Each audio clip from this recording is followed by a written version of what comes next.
көрүп видеодон баарын мындай эсибизге салып туюп калып коюш керек. Эми биз практикалык иште ушуну бир байкап көрөлү.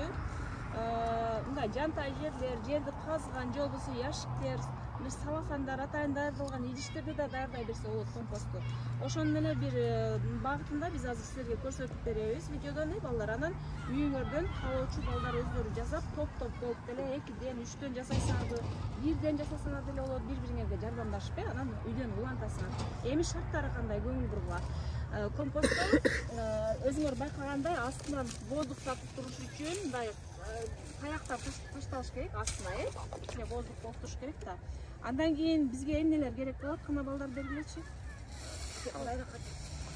Мисалы, күнүгө эле үйдөн отходдор чыгат, Бизден кандайдыр баягы тамак аштан калган калдыктар, мындай калыптар чыгат, жалбырактар, жүзүндө жалбырактарды өттөш керек. Буларда бир канча, мисалы, малдын кыгында 4 килограммга жакын азот болсо, азотту биз сырттан сатып алып, химиялык түрдө чачатпайбызбы? Андан көрө ошо малдын кыгында деле азот бар. Азот деген мындай жумшартып берет, өстүрөт, чоңойтот, көлөмүн чоңойтот. Бул азот эң керектүү азоттон тынчтанабыз. Андан сырткары ошол эле азоттордун көлөмү бул жалбырактарда, силер көрүп аткан бул кабыктарда булар ошол эле 1 тоннага салыштырсак, 1 тонна 4 килограмм болсо, буларды 1 тоннасында 18 килограмм. 2 эсе, 3 эсе көп. Ошондуктан бул чыжындылар, мисалы, эмелер экологдор да айтат, изилдөөчүлөр, тамак ашты изилдөөчүлөр, химиктер мисалы баары билишет, булардын составында эмне бар экенинчи. Ошол эле заттарды сырой жегенде жана бышык жегенде, бизде бышык жегенде 60%, 50%га чейин витаминдер кыскарып кетет. Эгерде сырой пайдалансак, анын составында көбүрөөк сакталып калат да. Ошондуктан көрдүңөрбү, жанагы отход мал жегенден кийин 4 килограмм калып атат, а сыройда канча болуп атат? 18 килограмм. Ошондуктан сырой пайдаланганга аракеттешиш керек. 18 килограммга жакын. Бул алманын кабыгы, мисалы, алмада дагы кандай заттар бар болсо, бул сайыздыки, курманыкы экен. Мына сайыз аралашкан мындай отходдорду мынтип тыштап, бул жака чогултуп кетебиз. Бул жака химиялык мындай салафандар эмелерди аралаштырбаш керек. Жалаң гана тирүү организм булар. Тирүү организмдин калдыктары кайра иширип, булар эмеге реакция берип баштайт бири-бирине. Химиялык реакция жүргөн убакта булар чыжындыга айланат балдар. Ошондуктан мындай тыштадык. Андан сырткары эмелерди колдонсок болот, баягыдай башка нан, мисалы, нан деле дрожжевый да, нан деле акшек, ошо нандын калдыктарын колдонсоңор болот, помойлорду колдонсоңор болот, бирок аралашма менен макулбу. Жалбырактар, бүзүндү өрттөй турган чөптөрдүн баарын мыжатып колдонсок болот. Мага күрөктөр бар. Андан сырткары эмнени колдонобуз? Малдын кыктарын колдонушубуз керек. Күрөктөр бар. Мына бул жака эми үстүнө чилиш үчүн биз топурак таштайбыз, жана эми топурактын ордуна эмне таштасак болот? Малдын кыгын таштасак болот, Анткени бул өзү туруп алып эле чирейт да, булар реакцияга айланышы керек. Жана таштар чип калса, мындай таштарды алып коесуңар балдар, макулбу? Таш жерин кыттап. Жана күлдөрдү пайдаланабыз. Күлдөр да таза болуш керек. Күл көмүрдүкү жарабайт. Башка отун, кытын, күйгөн күлдөрү жарай берет. Ошолор батыраак чиритет, чирийге көбүрөөк айланат, болду. Так, мунун үстүн кичине мындай жаба тургандарды.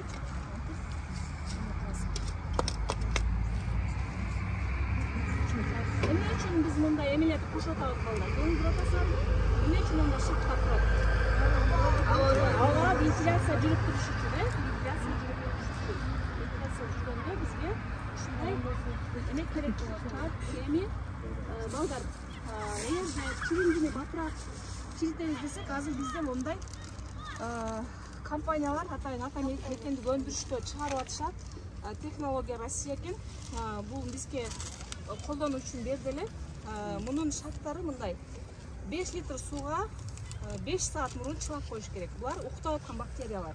Булар пайдалуу бактериялар, чиритип бере турган бактериялар, булар тирүү бактериялар. Ошондуктан уктап атат болгону ойготуш үчүн, булар ойгонуш үчүн жылуураак температура керек. Ошондуктан буларды эме 5 литр сууга 5 саат мурун чылап коюп туруп, анан мунун үстүнө куйсак, батыраак эффект берип баштайт. Мисалы, компосттун өзүнүн срогу 1 жылга чейин отход чыгса, бир жердечи. А бунда батыраак болот. 4 ай, 3 айдын ичинде эле результат берет. Андан сырткары туалеттерге, септиктерге колдонсо болот, химиясы жок. Анткени бир топ жерде ылдыйлатып берет да. Ылдыйлатып бергенде анан ошол жерден тезирээк результат болот. Башкача айтканда, кээ бир жерде интернетти карасаңар, аммиак кошуш керек, азот кошуш керек деп турат. Аларды биз кошпойбуз. Биз химиясы жок өндүрөлүп деп атпайбыз. Ошондуктан тирүү бактериялар кошолуп, болбосо мындайыңар жок болсо кошпой эле койсоңор өзү деле чирийт, макулбу? Только азот керек. Азот эмне? Бул ысытып берет. Ысыганда кичине өзүнүн температурасы менен билет да, табиаттын өзүнүн, мисалы, бул деле кандайдыр күйүп туруп анан жоголуш керек да. Ошондой кичине ысыш үчүн мына бактериялар бизге ысытып берет. Ошолорду күл, жанагы жаныбардын кыгын кошкондо ошолор бизди температураны жылуулукту алып берип, буларды чиримдиге айландырып алалар, макулбу? Андан сырткары бизде курт кумурскалар жардам берет, же өзүнө керектүү заттарды булар курт кумурскаларга керек да. Ошондуктан мындай биокумустарды, сөл жандарды да кошуп койсок болот бул жака, сөл жандарды кошуп коелук. Мына сөл жан көрүп атасыздар, бул жеп чыгарат бат эле жеп чиримдиге айлантып, кара топуракка айландырат, Кудай буйрса. Калифорния сөл жана. Сөл жандарды кошуп турабыз. Эми үстүнө дагы кичине топурак таштайлы, андан кийин суу беребиз. Суудун ашчасы бизге неме астына сиңип батыраак эметке түшүп, мындай каяктарды сөзсүз түрдө арасына колдонуш керек балдар. Так,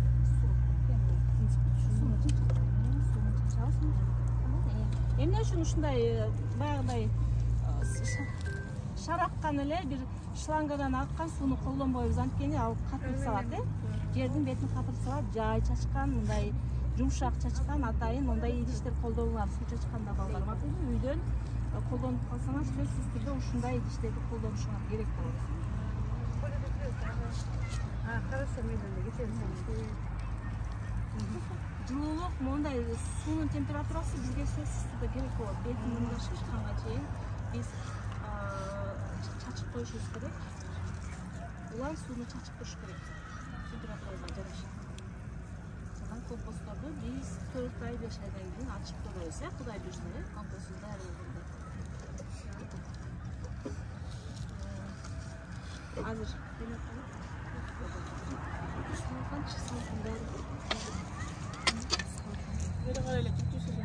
Анарбек эме күрөк менен салышты. Эчеге жардам бер.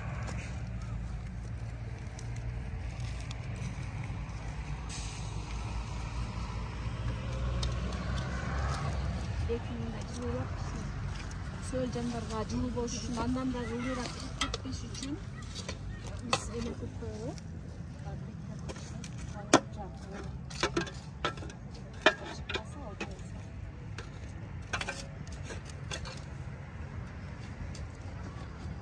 Yoldan çamura yama kısmını hareket etmeye oldu.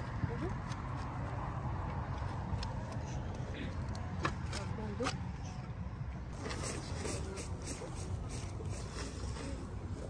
Anam жазгы мезгилде өндүрүлсө азыркы мындуулугу жетиштүү эле болот. Суу сатпайт да. А жазгы мезгилде ысып кетсе, температурага карап муну ачып туруп суу сеп туруш керек. Жана көрсөтөбүз, видеодо ошондогу үстүнө жаап коебуз. Мына балдар, биздин чаккан компостубуз даяр болду.